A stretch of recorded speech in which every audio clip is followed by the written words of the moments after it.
Şerife'nin örgü dünyasına hoş geldiniz. Bugün iki renkli olarak bir örgü modeli hazırladım sizlere. Bu modeli iki renk yerine daha fazla renk kullanarak da yapabilirsiniz. Hem bayan örgülerinde hem bebek örgülerinde kullanabilirsiniz. Modelimiz 7 ilmeğin katlarından oluşuyor. 7, 14, 21 şeklinde. En son 3 tane kenar ilmeği ilave ediyoruz. Ben iki model için 7, 7, 14, 3 ilmek daha 17 ilmek hazırlayarak örgüme başlıyorum. İlk sıradayım.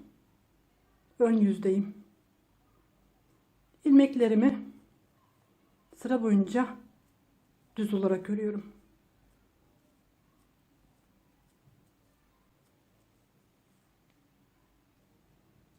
Örgümün arka tarafındayım. İkinci sıradayım. İlmeklerimi sıra boyunca ters olarak örüyorum.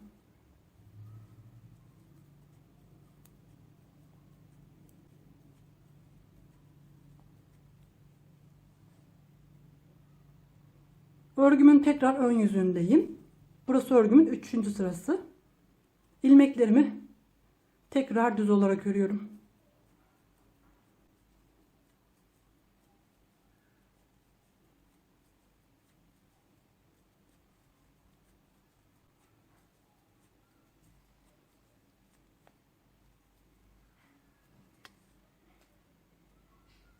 Örgümün arka tarafındayım. Burası 4. sıra. İlmeklerimi sıra boyunca ters olarak örüyorum.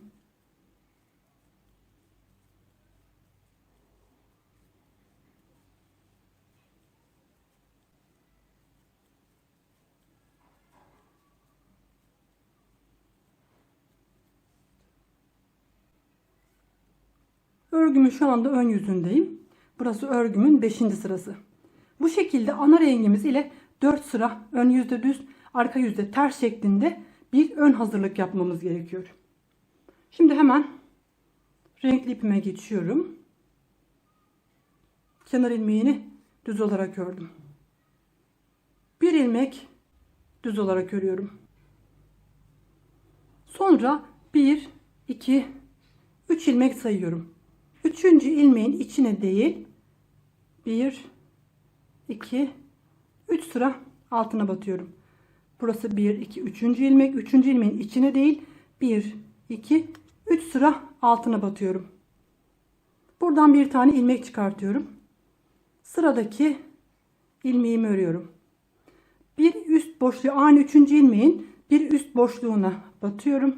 Yeni bir ilmek çıkartıyorum. Sıradaki ilmeğimi örüyorum. Tekrar ortadaki 3. ilmeğin bir üst sırasına batarak bir ilmek çıkarttım ve ilmeğin kendisini ördüm. Modelimin ilk yarısını tamamladım. İkinci yarı için bu defa önce ilmeğimizi düz olarak örüyoruz. En son ilmek çıkarttığımız noktaya girerek buradan yeni bir ilmek çıkartıyoruz. Sıradaki ilmeği örüyoruz. Bu defa bir alt sırasına batıyoruz.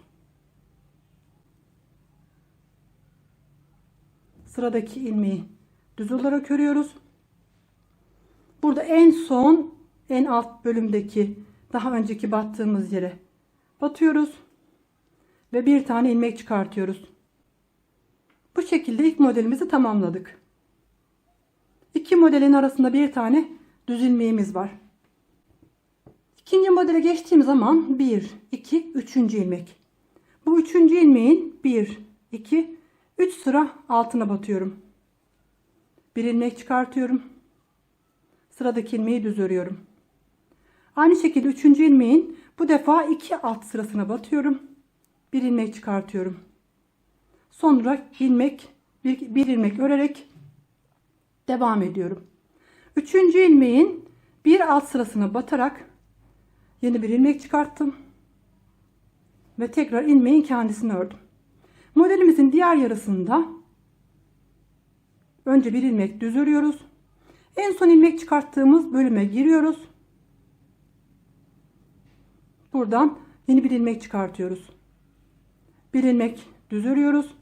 Bu defa bir alt boşluğa, tam ortada kalan 3. ilmeğin bir alt boşluğuna batarak yeni bir ilmek çıkartıyoruz. Bir ilmek düz örüp ilk battığımız yerden tekrar bir ilmek çıkartıyoruz. Bir ilmek düz ördüm. Kenar ilmeğiyle sıramı tamamladım. Bu şekilde ön yüzde modelimizi kurduk. Şimdi örgümün arka tarafındayım ve 6. sırasındayım. Bu sıra son sıramız. Kenar ilmeğini örmeden aldım. Burada tek olan ilmeğimi ters ördüm.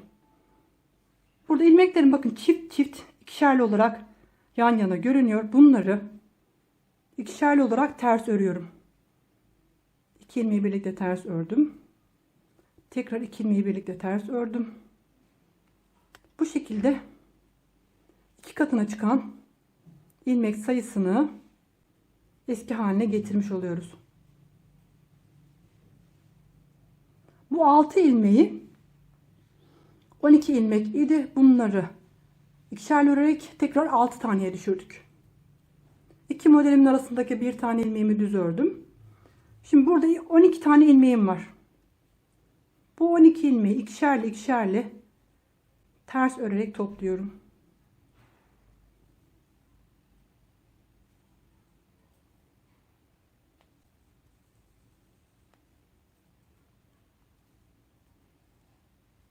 Modelimin bittiği yerdeki ilmeğimi tek örüyorum ve kenar ilmeği ile sıramı tamamlıyorum. Bundan sonrasında ilk başlangıçtaki işlemleri tekrarlıyoruz. Ana renkli ipime geçiyorum. Bütün ilmeklerim ön yüzde düz, arka yüzde ters örerek aynı ilk başlangıçtaki gibi 4 sırayı tamamlıyorum. Tekrar örgümün ön yüzünde 5. sırada bu şekilde modelimi uyguluyorum. Modelimiz ilerlediği zaman görünümü bu şekilde olacak. Ben tek renk ipin üzerine ebruli bir ip ile modelimi uygulamak istedim.